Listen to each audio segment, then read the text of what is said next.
welcome once again to the Traction Reaction Podcast. I'm Steve Zaki, along with author John Oreovicz in Speedway, Indiana, at Charlie Brown's, and we're talking about a new book that's out, a fantastic book on the class of '99, Triumph and Tragedy in the 1999 CART Indy Car Series. And I don't know if you were going to remember this conversation, but you actually came up to me, and I said, "Well, what's new?" And you said you had an idea. And we talked about it, and I don't know if it was down in Indy or Long Beach or where we were, but you mentioned about doing a book on Greg Moore, Franchitti, Zanardi, and these guys. And I said, I think the timing is absolutely perfect because we also do memorabilia on the side and whatnot. And that late '90s is a real sweet spot for IndyCar collectors. And you got these new young guys, the Tony Donahues, David Landon, these guys. That's their, oh man, I remember that. That was, and kind of like what you and I in the '70s, and the '60s or the '50s, or whatever. Exactly. The '70s was when I got involved. Anyway. Exactly. I said I think the timing is perfect, and so tell me, walk us through how this all came about. I didn't have to, but I wanted to follow up the Indy Split book, and that book was kind of a no-brainer. That was a topic that was low-hanging fruit. It needed to be written too. It needed, and I hope I did it justice. But it got me thinking, well, what were some of the highlights? I mean, if you focus on just the split, there are obviously a lot of lowlights in IndyCar racing in the last 30 or 40 years. But there were some highlights too. And I got to thinking, what was the most compelling or important season to me? And I came up with the '99 CART season. I think the reason that it comes to mind for a lot of people is obviously Greg Moore getting killed in the last race. People like to talk about Greg's potential and everything. But what I realized the more I thought about it was that Greg was a part of a generation of drivers who carried the sport for 20 years or more the same way the so-called greatest generation did. And by that I talk A.J. Foyt, Mario Andretti, the Unser brothers, Gordon John Hawk, and Johnny Rutherford are the obvious ones. But I include Wally Dallenbach in that group because Wally was obviously a peer of those guys. And Wally went on to obviously have a very influential role in IndyCar racing as the chief steward of the CART for decades. And Wally was indeed the chief steward in 1999. And it was his responsibility to kind of mold and shape these young lads and keep them in line. As you know, in the 90s, racing etiquette was disappearing thanks to the influences of people like Dale Earnhardt, Ayrton Senna. Being a bully behind the wheel became kind of the norm. IndyCar had its own examples with Paul Tracy and, to a lesser extent, Michael Andretti, and Al Unser Jr. had a pretty bad reputation around the turn of the 1990 era. Out of this year in which there was tragedy of Greg getting killed and Gonzalo Rodriguez getting killed at Laguna Seca, obviously you've got Dario Franchitti and Juan Montoya, because those were the guys that fought for the championship and ultimately tied for the championship.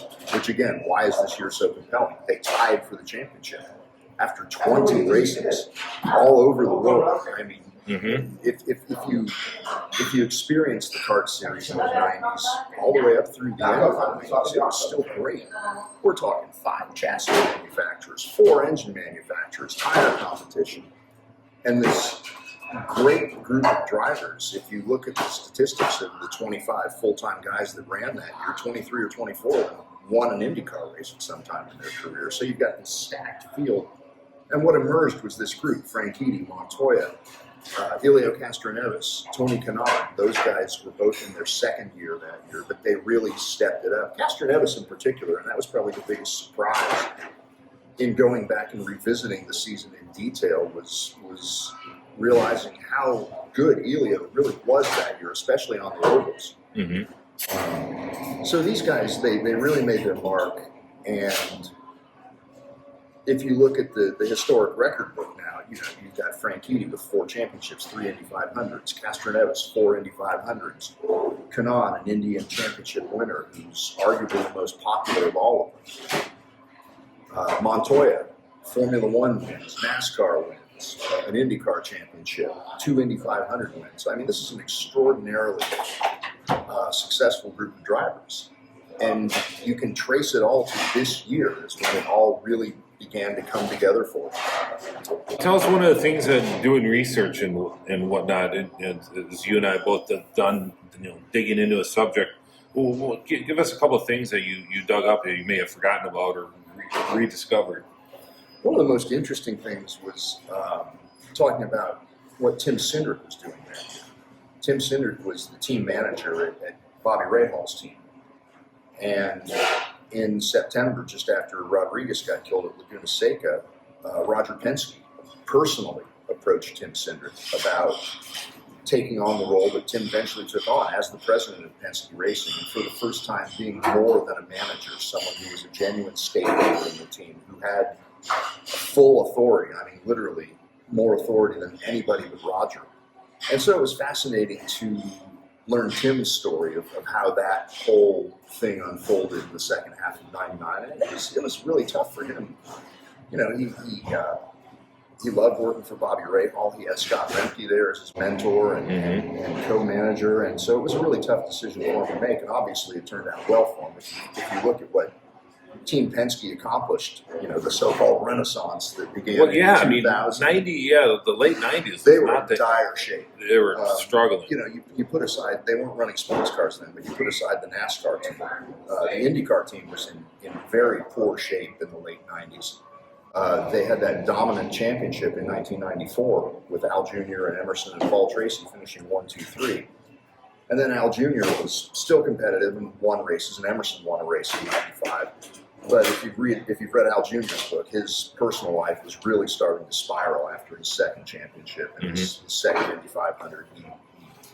He really struggled, and by 1999 it had reached a head.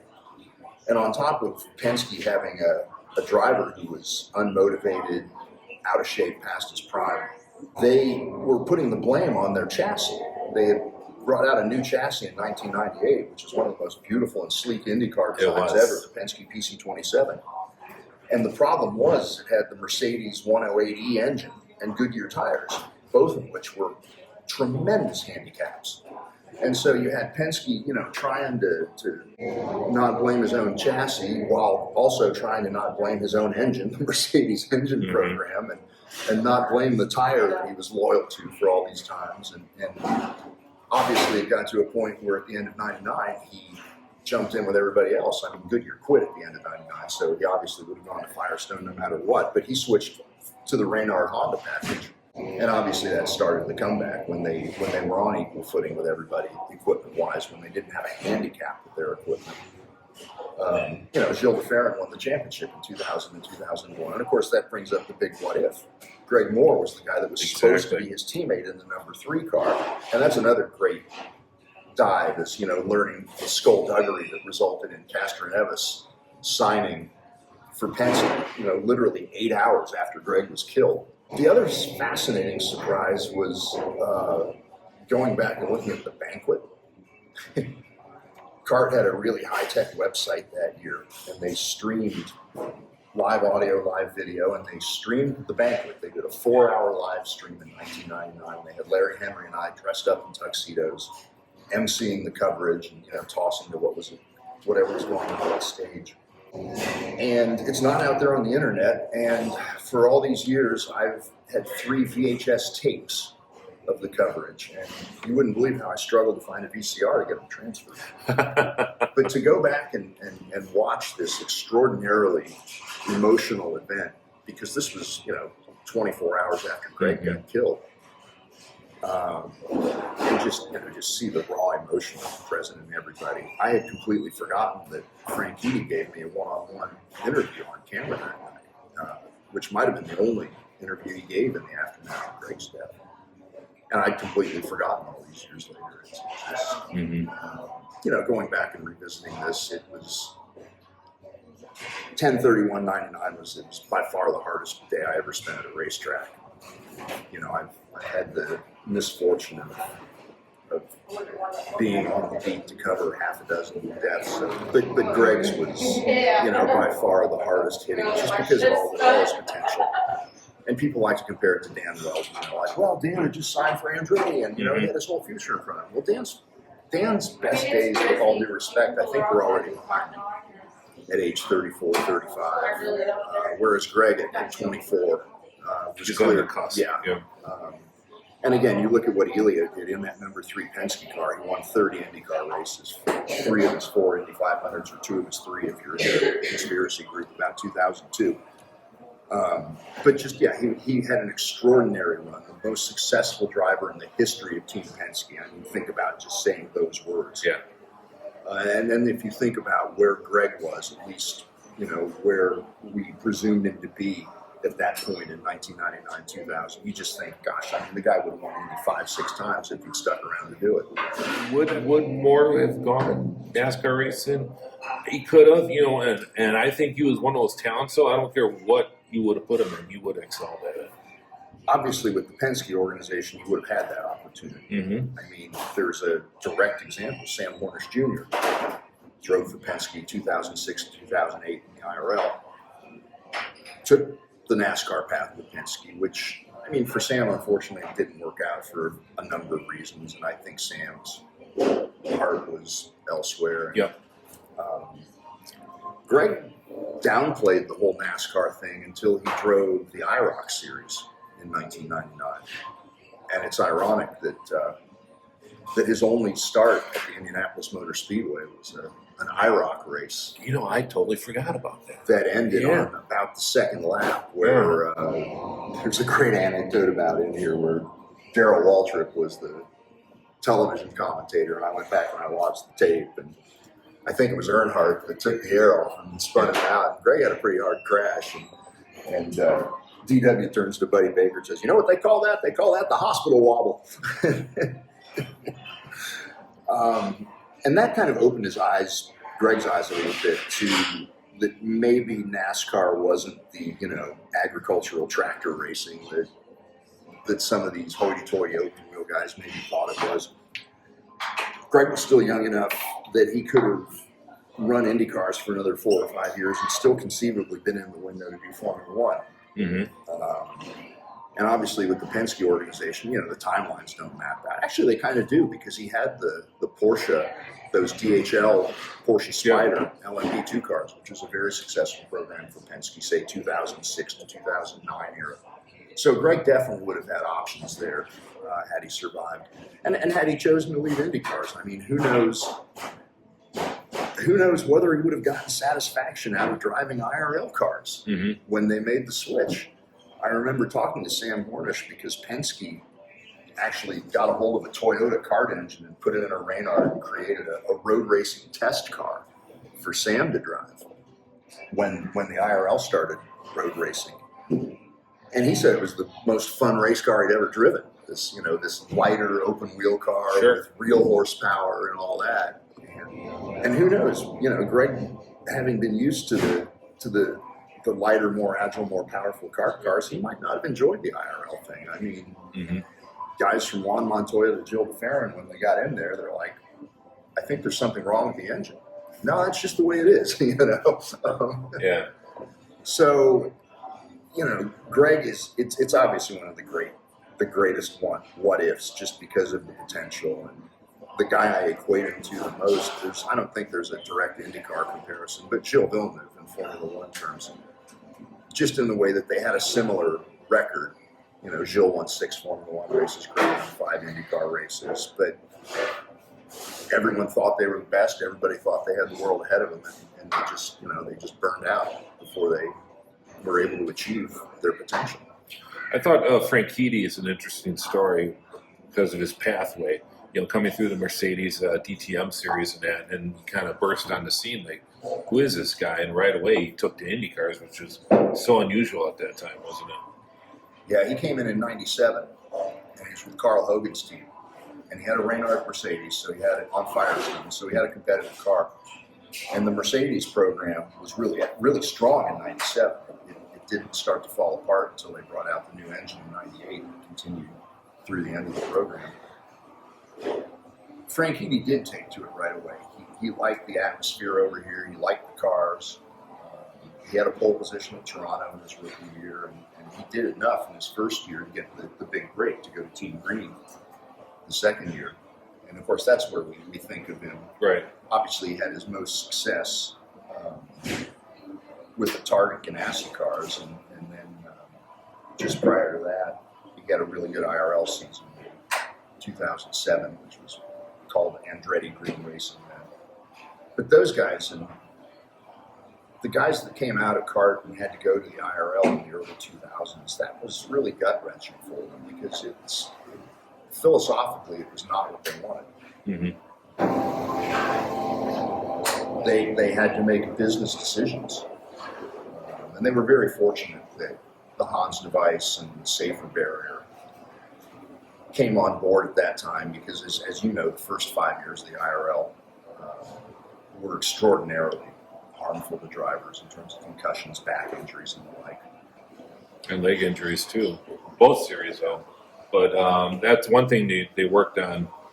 Carter worked on, adding the extra, buffer zone in that. You look at some of the early Lolas and Marches in the early mid 80s.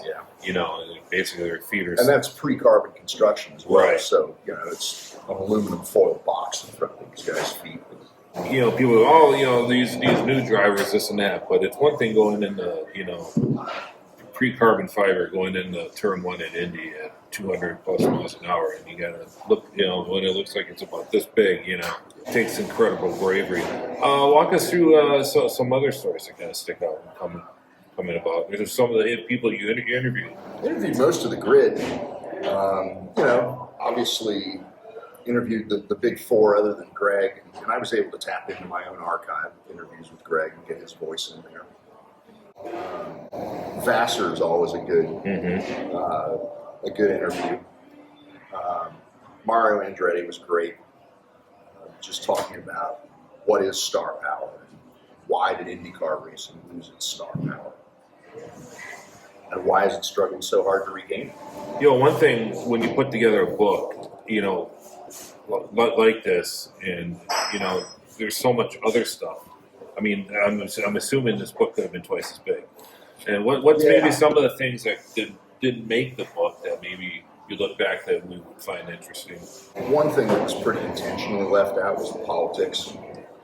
There's very, very little reference to any of the IRL CART stuff that was going on. And I suppose one thing that did get left out is I was talking to somebody and it's like, oh yeah, they put out an announcement in October of '99 that the talks were off. And I'm like, well, I missed that one. But again, to me, to tell this story, which is about these guys, right, and an era,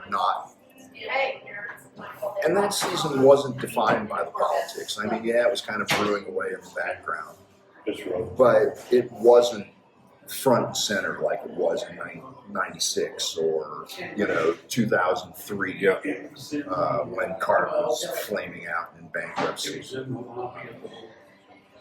So, yeah, for me, it was important to not let the politics get in the way of the personalities here. And the other thing that emerges from it all is just how strong the CART side still was all the way up through the end of '99. And I've long believed that the 10/31/99, with Greg's death, that was literally the turning point. Not just for CART, but for IndyCar racing as a whole, because it's never recovered from it. Looking at it from the inside, from working at the mile, I mean, those crowds are very, very strong in that era. They were slipping. I mean, we talk about the Milwaukee crowd, and we were starting to see in the late 90s, we were starting to see some holes in the stands. But I think they were still estimating the attendance at 35,000. Right.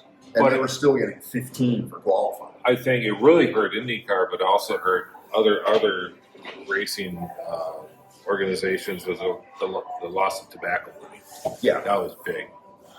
Because you look at this season, you've got Marlboro, you've got Cool, you've got Players, which is Canada, you've got Hollywood, which is Brazil.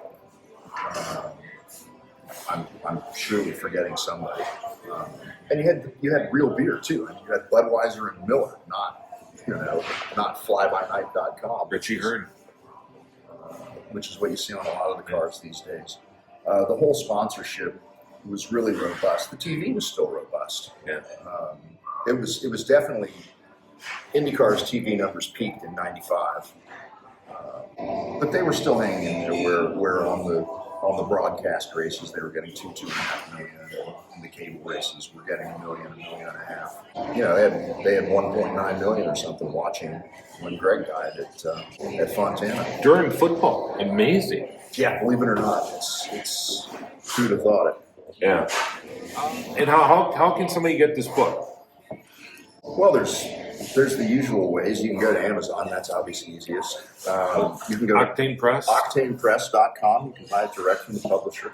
Octane Press actually has a special going right now. Is basically for the price of Class of '99, you can get an Indy split book thrown in for free. So That's a good deal. If you enjoyed the split book and you want to gift somebody and bore them to death about a topic that still rages on in the minds of some. I treat it like the Civil War. You know, Yeah. that I have a friend of mine. I joke about him. He's a stalwart CART guy, and like, buddy, the war is over, and you're like the old Southern guy in the porch. Saying, "Oh, South." Yeah, I said, I saw both sides of it, and whether you like it or not, it is what it is, so to speak. Yeah. And if you want a signed copy, I'm easy to find on social media if you spell my name. We'll put links up too. Yeah, you can just reach out to me directly. I'm happy to ship you a signed copy. I take all the popular PayPal, Venmo, Zelle, all the usual cash gathering suspects. I was so glad that you did the book. Like I said, when we had the conversation, I said, this is. I think the timing is perfect for this book. There's been I think an uptick. The demographics, I think, have improved in IndyCar racing of recency. This is what they talk about. If you get new people interested in the current scene, and you can say, "Hey, you should have seen it 30 years ago." Right. It was really cool. Yeah, it'll blow people away. How strong this series was, and personalities too. And if you don't know much about Greg Moore, this is a good way to do it, because Greg was one of those special guys, and just was. I mean, you never heard a bad word. The guy was larger than life, and just the way that the people he was close to, mainly guys like Franchitti, Tony Kanaan, Max Pappas, just the way they look at him to this day. I mean, everyone who came into close orbit with Greg will tell you that he made a difference, a positive difference in their life. And these guys deserve to be celebrated for the true greats that they are. And if you ever had a chance to hang out with these guys at Sequels, it was a blast. Yeah, Franchitti tells a story about he and Greg waking up on opposite ends of the Osthoff lawn. Yes. After Dario's first win in 1998. And it's still talked about in the village to this day. So, yeah, they still talk about it. And Dario had a couple encounters with the police. He said that the Elkhart Lake policeman kindly helped them find their way back to the Osthoff. And he actually tells a story about going back to the hotel after the Fontana race in '99 and getting pulled over by the cops. He says, "Look, I was driving like a dick, and Ashley Judd, who he was dating at the time, had to talk to the cop and give him a ticket." Well, his best friend just died. I got one Ashley Judd story. Dario went at Milwaukee, and we were in the press conference. No photos, please. No. And she was standing right next to me, and it was a hot, hot day. And she must have had a spritzer with her because she smelled wonderful. She smelled the best of anybody that was in that room. And that was a long, long, hot day. So, 30 years later, Steve still remembers it. So yeah, obviously this was memorable. Yeah, but all right. Well, thank you so much. Appreciate it. And like I said, hey, we're doing the Robin Miller. Yeah, well, a better way to celebrate. And this was a special time. I'm glad I was a part of it, as I'm sure you were. And recommend the book. So I'll have links in the video, and we appreciate you guys tuning in to the Traction Reaction Podcast. And don't forget to like and subscribe to our channel, and appreciate it. Thank you.